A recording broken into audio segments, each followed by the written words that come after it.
Welcome to Your Next Chapter, where we feature conversations with leading audio creators and industry experts shaping the future of podcasting.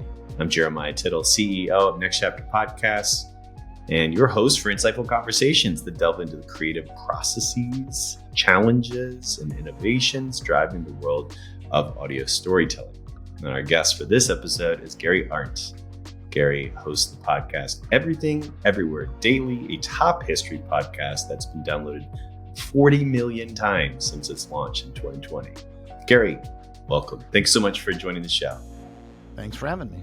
So I wanted to start to get back to 2020. I'm sure you've told this story a time or two, but why did you pivot into podcasting and away from travel photography and blogging is what you were doing before? I started an internet company back in the 90s. I sold it before the dot-com bubble burst.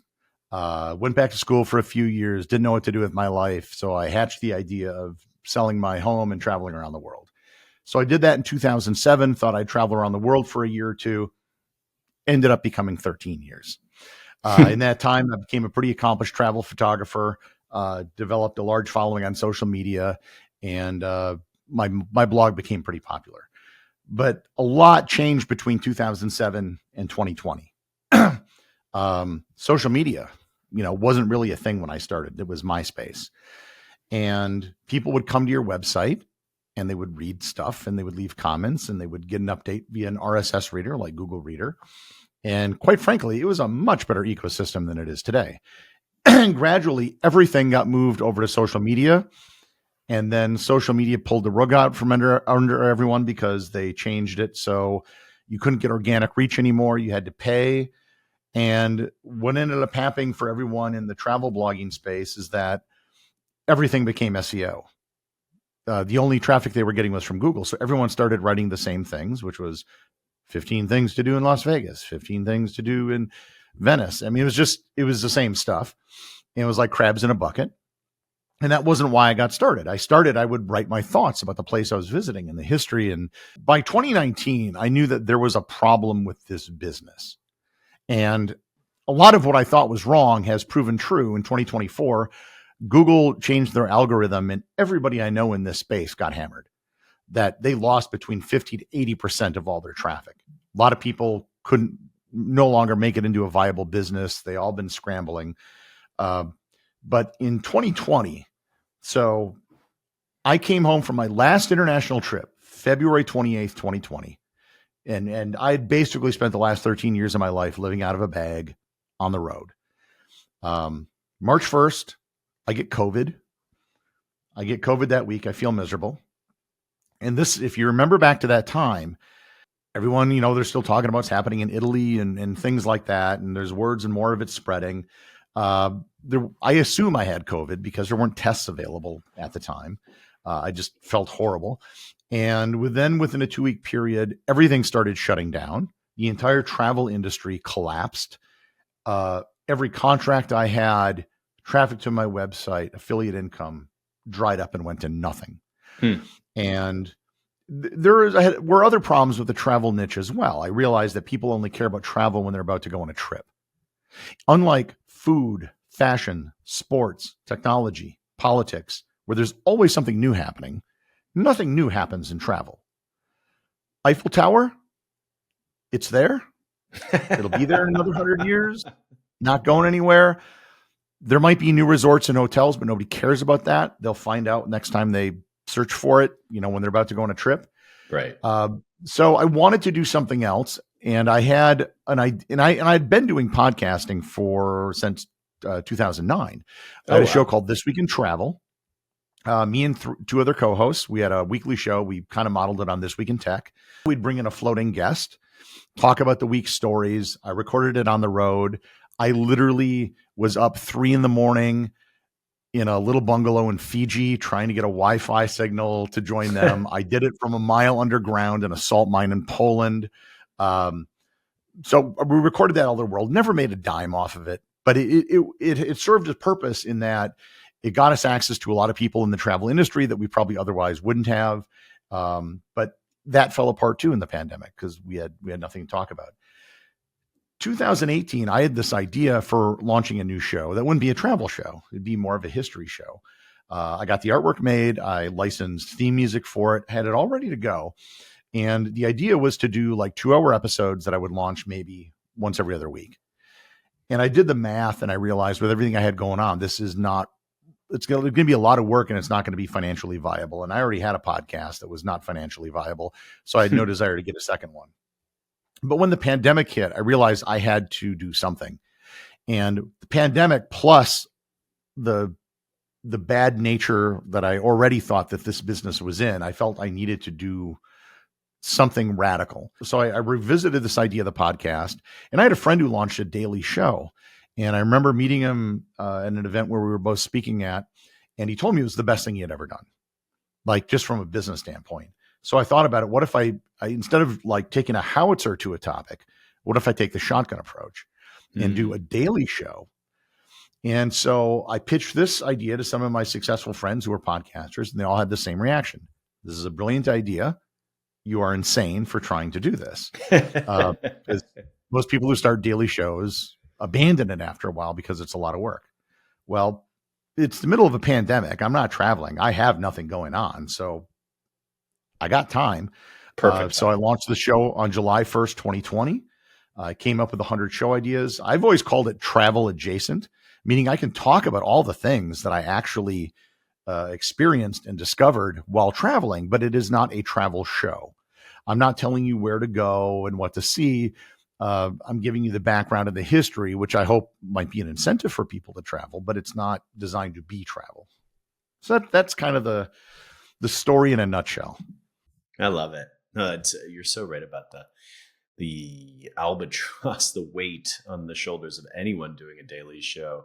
The Daily, one of the most popular shows in podcasting, it has like 20, 25 plus producers to be able to keep. Oh, yeah. I should also add, I have done every show myself solo. No one has helped me in any aspect of this podcast. Okay.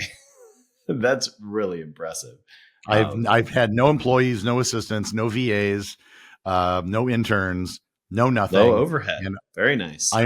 Yes, which makes it extremely profitable.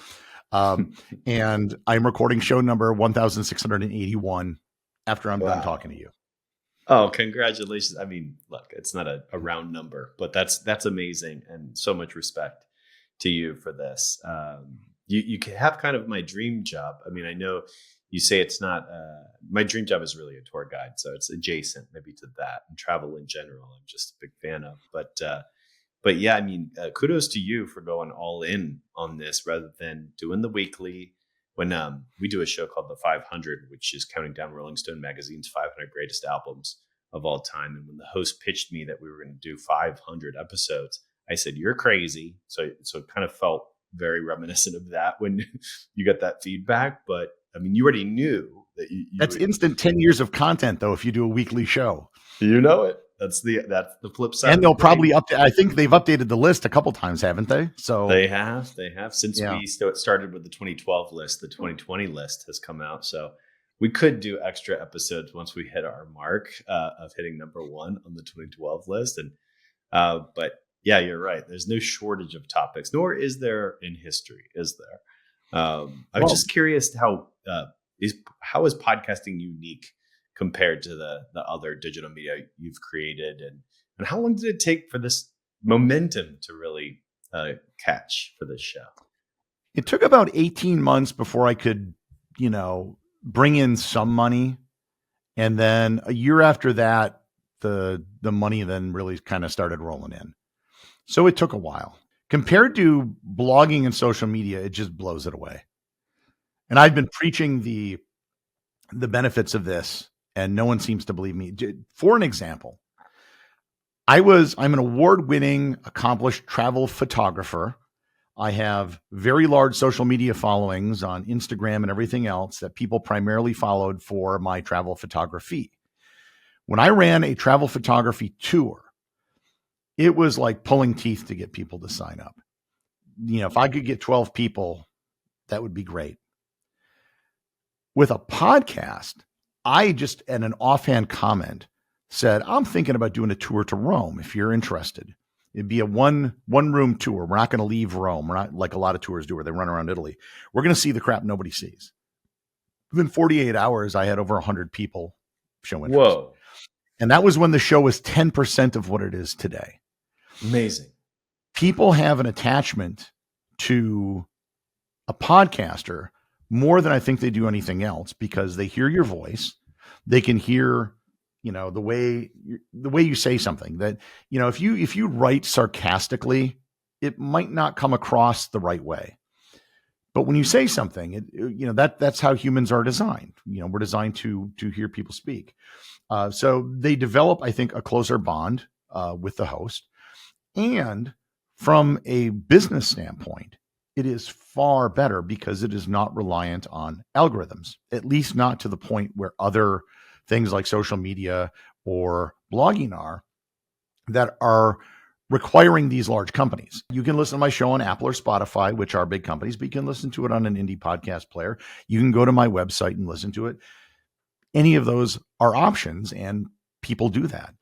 And if you look at the CPMs that are available for podcasting versus, say, YouTube even, or especially online on the web, they're just so much higher because you have that bond with the host and it works so much better. I just from a business standpoint, this is just, it's an order of magnitude difference. I mean, it's that great. And the show still, I think, has room to grow tenfold or even more. That's amazing. Who did you think would listen to the show when you first launched, and kind of how has it evolved, if you've noticed it changed over the years? I had no idea who would listen. I built the show that I wanted to listen to. I violated every rule that podcast gurus I love it. tell you. So they tell you, like, oh, you got to get a niche. You got to niche down. My title of my show is literally Everything Everywhere. Yeah, the opposite. Right. There's no niche. And when people reach out and contact me, it's all over the place. Like if you look at my Spotify demographics by age, it's flat. Like every age group has the same amount as the other group. I get kids in grade school who listen to my show and they say I'm their favorite teacher. I have truck drivers. I have professors at MIT. I know there's a group at Oak Ridge National Labs that listens to it. So it's truly all over the place. And, someone may be familiar with one show because it's not just history. I also do stuff on math, science, geography, you name it. Anything I find interesting, I'll do a show on it. And I figure if I'm interested in this, there's got to be other people out there that are interested in it as well. And turns out there are. What has your work schedule been? You're a one-man wrecking crew. I'm curious, what kind of challenges does that present? Obviously you've gotten into this rhythm of a workflow on a daily basis. I'm just curious what your schedule actually looks like, and how do you effectively do a daily podcast personally? Most of the time is spent doing writing and research. So I write approximately 2,000 word script every day. Or as I like to say it, I do a 2,000 word term paper every day. I am probably coming close to about 3 million words that I've written since I launched the show. I know it's well over 2.5 million. It's probably closer to maybe 2.7, 2.8 at this point. And the recording of the show is the easiest thing I do because it is a scripted monologue show where I'm not just riffing. It's very easy to edit. So I read the script, and when I reach a point where I flub up or I want to say it differently, I just move it back, on the waveform, and I just use GarageBand. That's all I use. And then I just start from that point again. And then by the time I'm done reading, I'm also done editing. So it takes me about 20 minutes to record, 10 to 15 minutes of actual audio. And then I make a custom artwork for every episode. I got a template for that. That's pretty simple. Using your photography? When possible. If I'm doing the Battle of Yarmuk or something like that, I don't have photos for that. I'll use AI photos on occasion to try to create things where there may not be images for, or even if there isn't like a classical painting that was done for it. The episode I'm doing today is on the Falkland Islands, and I've been to the Falkland Islands, so I'm able to use my own photography for that. That helps, yeah.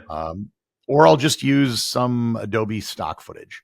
I've done episodes on abstract things such as logic or fallacies or the origins of words and phrases, in which case, you just kind of have a word bubble or something abstract represented. That's cool. I was just curious about the binge worthy nature of your show. I understand, according to our executive producer, Nick Kastner, that you have the habit of your audience is very much to binge the show. And I'm just curious, what strategies have you used in the creation, the production to encourage this habit of binging your show? So what I did, first of all the content is extremely evergreen. I never talk about current events. I never talk about politics. There are some things like new discoveries that I will occasionally do an update on, an archaeological find or something like that, but those are few and far between. What I did was actually by accident. I had someone say, "Hey, Gary, just want to let you know, I've listened to every episode." So I said, "Well, congratulations. You're now a member of the Completionist Club." And I created the Completionist Club like the SNL Five Timers Club, that there are regional chapters all over the world. We have concierge service, things like that. Depending on where the club is, the Texas Club always has brisket on the weekends and all this other stuff I invented. And the Completionist Club became a thing where people began writing me, telling that they're, and I have hundreds of people that have listened to every episode, 1,600 episodes. And I even have people that have listened to every episode twice. Wow. They have double platinum status in the club. But yeah, basically when people join the club, I just, give them a shout out. I have a little segment at the end of the show of like 1 minute where I'll read reviews or things like that. And by just turning it into a thing, people do it. And, I even created another thing called Truck Driver University for truck drivers that listen to the show.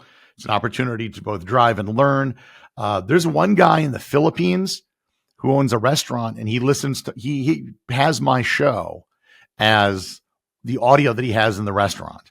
I love it. So instead of playing music, he's playing my podcast. But I think the biggest thing is to create bingeable content. So my show is daily, which means it's rather short. So an average episode of the meat of the content is going to be about 12 minutes usually. And that's the one thing that's changed since I started doing it. The episodes have gotten a little bit longer. By making it short, it makes it very easy to listen to one, then another, then another. And the other thing, I didn't realize this when I started, people tend to listen to shorter podcasts first. So if I have a 3-hour interview podcast in my podcast queue and a 10-minute daily podcast, I'll listen to the 10-minute daily podcast because I can get it out of the queue and get it done. Whereas the 3-hour podcast is going to require a commitment. I'm going to probably have to listen to it over the course of multiple sessions. And that's something I didn't realize at the time.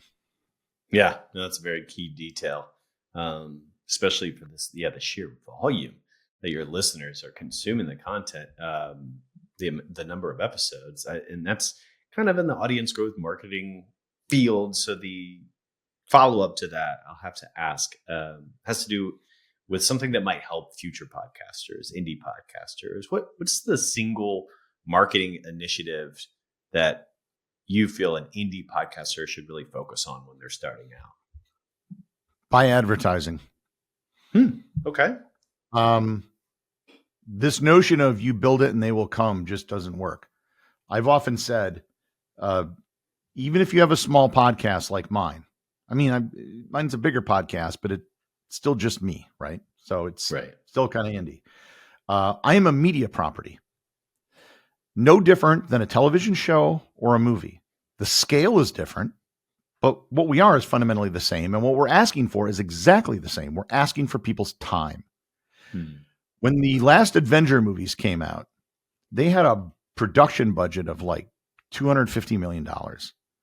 And they spent $200 million or more, I think, on marketing. And this was the second movie in a series, right? It was a sequel. Everybody knew this movie was coming out. and they still spend an enormous amount of money on marketing. If the Avengers has to spend $200 million on marketing, why do you think an indie podcast can get by with nothing? There is no algorithm in podcasting. So if your hope is, oh, I'm going to create great titles and thumbnails like I can on YouTube in hopes of going viral, that doesn't work in audio podcasting. So one of the things I did is I ignored every advice on podcasting growth from anyone that didn't have a very large podcast. And none of the people giving advice have ever had a successful podcast. If they did, they wouldn't be giving advice. They would be podcasting because there's far more money in it. And I listened to interviews with people like Jordan Harbinger and other people with big shows. And what do? They reinvest in promoting the show. And where do you reinvest it? On other podcasts. So before we started this, I said, I have a policy. I never say no to an interview request. And why is that? Because I know 100% of the people listening to this will be podcast listeners. And some percentage of them, however small, might be interested in my show and they'll listen. That includes doing ad swaps, includes doing feed drops, includes doing buying ads on shows, includes buying ads on podcast apps.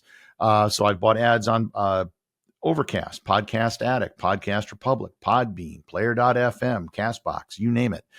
And I still buy ads on a lot of those places because that's how you grow the show. And one of the things I did very early on is I calculated, okay, if I get a listener to my show, and let's say they become a dedicated listener, and to make the math easy, let's say they listen to 300 episodes a year, and I have 2 ads with, an average CPM, what is the value to that listener? Well, they're listening to almost a third of a CPM, right? CPM is per thousand. Yeah. I'm doing it daily. That's about 1/3. So it's super easy to calculate. And what I realized is, okay, a listener to me is going to be about $10 to $14 a year. Well, how much is the cost of acquisition?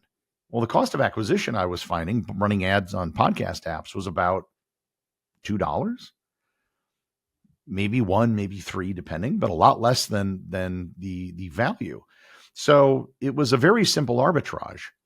And I think and I've had a lot of people take my advice on this. They're so afraid to spend any money because, well, what if it doesn't work? Well, okay, then yeah, you've wasted $200. That could happen. But what if it does work?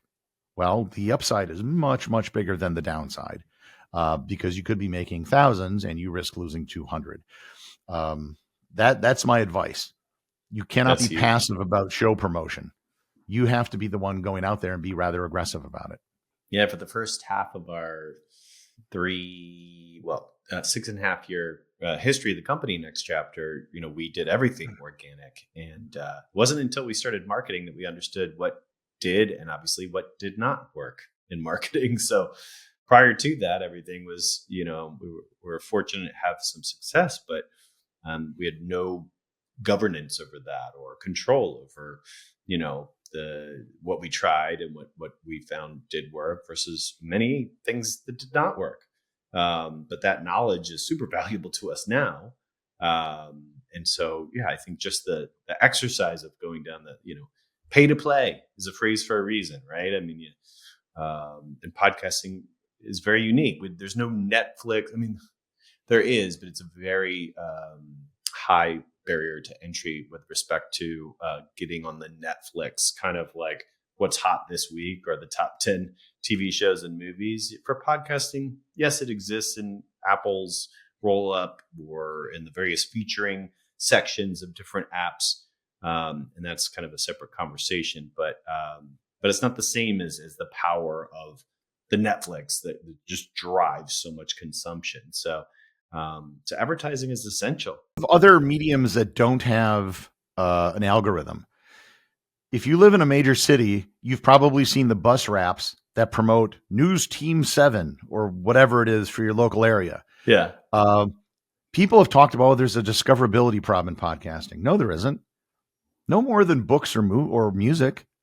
There's a bajillion songs on Spotify. There are a million books that have been published, and you can get a ton of them on Amazon. How do you figure it out? You got to do promotion. That's the only way you can get yourself out of this sea of stuff that is available for people out there. They're just not going to find you. that you're literally talking a 1 in a million odds that someone is just going to discover you by random. It's either going to be through word of mouth, or you got to put the words into someone else's mouth, or pay someone to have them hear your mouth. Those are really the only options. This is from your lips to these new listeners' ears, or new podcasters' ears. I was going to ask you about the industry in particular. I was curious, what trends are you seeing here in 2025? What's new in podcasting that either has you excited, worried?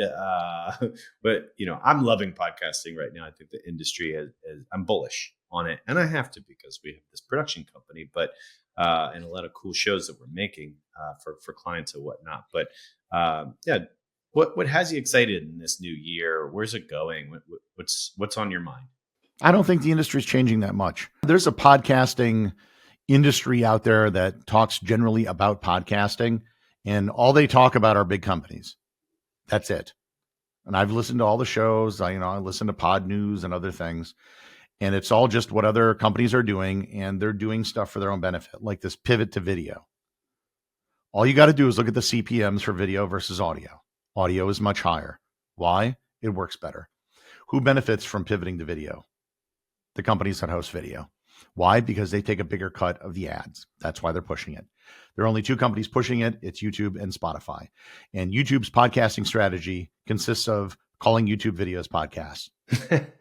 That is literally the strategy. There's nothing more to it. They don't ingest RSS. They don't, it's like, oh, well, you can host it on our site. You mean like a YouTube video? Yeah. And they created a page for podcasts, and I looked at it, and it's the same stuff I always watched on YouTube. It's just YouTube videos. That's all it is. And I'm not saying you shouldn't use YouTube. I'm not saying it's bad. I may launch a YouTube video at some point in the channel in the future, but it's its own thing. And there could be certain shows that are interview shows where maybe you can record it as a video and then launch it as an audio version. That might work very well. I don't think it works very well for a show like mine, but that certainly is possible. But I just don't see, there isn't a lot happening. Podcasting is a 20-year-old thing right now, and it works pretty well. And all the things, there's initiatives like Podcasting 2.0 that are trying to add new tags and everything. And so far, Apple and Spotify aren't really adopting them. They're not doing anything. They only seem interested in doing things that they can monopolize, not things on an app that will actually help the podcasting ecosystem. So there isn't anything new or fresh that I'm doing. It's all just, trying to grow and manage my show. But from like an industry standpoint, there really isn't a whole lot that I'm seeing. Unless you know of something I don't. We have dynamically inserted ads and programmatic ads, and maybe there's some tweaking that they'll do on that end of things, and that's great. But by and large, programmatic ads are garbage. They pay next to nothing. You ideally want to have a host-read ad because they pay much more. So it's mostly filler. I don't think it's a grand technology that's going to save people, especially if you have a successful show. Yeah, I don't know what to say beyond that. I could almost hear that shrug. I could see it personally, but I could also dramatic or pregnant pause there. But I would say, this is very refreshing, because all I've heard, and probably have said in as much, has been about video, and my excitement around it based on some of the recent work we've done for some clients that's performed well. But it does not mean that on the advertising side that there is a benefit to the cost for producing, editing video and publishing it. There's obviously shortcuts and ways to save, I guess, in these areas. But I just think that it's nice to hear someone say that, audio is still dominant and you have the reasons for it. You can't consume a YouTube video, for the most part, in places where you consume audio. You consume audio, it fits into places like driving or walking or doing chores, where you're doing something else. And I suppose if you subscribe to YouTube Music, then you can listen to something while the screen is shut off. I don't know how many people do that. I upload my audio to YouTube nobody listens to it there. This was my experience for the last 6 years. Yeah, It wasn't until we started taking video seriously that I saw a difference in how people consume and enjoy it. So this, and if you look at like the data from Edison Research, every year the audio podcast audience goes up by like 1% to 2%. Mm-hmm. It just keeps going up. It's steady. And everyone's looking for the newest thing. And do you remember Google Plus? And there's always these new flash in the pan social things, and everybody's got to get on it. And then there's like a 2-week period and everyone forgets about it. Threads. Podcasting just works. It's like email. Nobody gets excited about email, but the next best thing you can do after a podcast is start an email newsletter. And you're seeing tons of people that are leaving journalism. What are they doing? They're starting Substack accounts that are basically glorified newsletters. And that is the rock solid stuff that works. And yeah, if you want to do YouTube, I've always called it the gaudy number problem. I can go to your podcast. I have no idea how many people listen. Any podcast, that number is not available. Yeah. But if I go to YouTube, I see, this has been viewed this many times. They have this many subscribers. I can go to an Instagram account and I can see these big numbers. And so brands get excited by these big numbers, but it's all ephemeral. Can you tell me the last 10 things you liked on social media? Nobody can. No, it's there and it's gone. So yeah, I'm very bullish on audio podcasting still. It plays an important role, and just ignore what the big companies are saying and just plow ahead. I love this. It's such a refreshing conversation, and I just love how you got your start and really built it up to the point it is today with everything everywhere daily. A question I ask all our guests as we wrap up the conversation. I could listen to you for much longer, which is ironic given how short your podcast episodes are. But we ask every guest, what's your next chapter? What's next for Everything Everywhere Daily? Do you have a vision of where you want to take the show, or maybe it's something outside of the podcast that you're working on? So my show currently gets about 1.5 million downloads a month, which translates to around 50,000 downloads a day. I believe that number. So the immediate goal would be to double that number. And if you look at the audience for other educational / history podcasts out there, I believe it can grow tenfold. With the caveat that I have done everything to this point, again, solo. So I'm eventually going to have to hire someone. I'm well aware of that, and it's been that way for a while. But I will eventually need a team. It's always going to remain a very small team. I've heard some of the production, what was it? This American Life recently came out with some emergency thing like, oh, you got to help us. We're going to lose our funding. We have 32 people. And like 32 people. What the hell? You don't need 32 people to produce an hour-long weekly podcast. I don't care how good it is. You don't need 32 people. So yeah, I think there's a lot of room for growth. It's going to require an ever larger investment on my part. And other than that, just keep doing what I'm doing. Finding interesting, that's one of the issues with doing this stuff is because I do it all myself. My top priority every single day has to be getting out the next episode. Right. And then everything else kind of takes a backseat to that. So I just need to work on that problem. Well, this has been really, really enjoyable for me to talk to you and kind of learn, just hear the story. I mean, listen to the episodes are really well produced. Shocking that one person is behind it all. I wish you all the best success in reaching those goals and in building your team. I'm sure you'll do great in all those areas, but really grateful to you for joining me on your next chapter. I'm your host, JT. Our executive producer is Nick Kastner. This is edited by Justin Cortese, and we drop episodes bi-weekly. Please follow the show, and thanks for listening.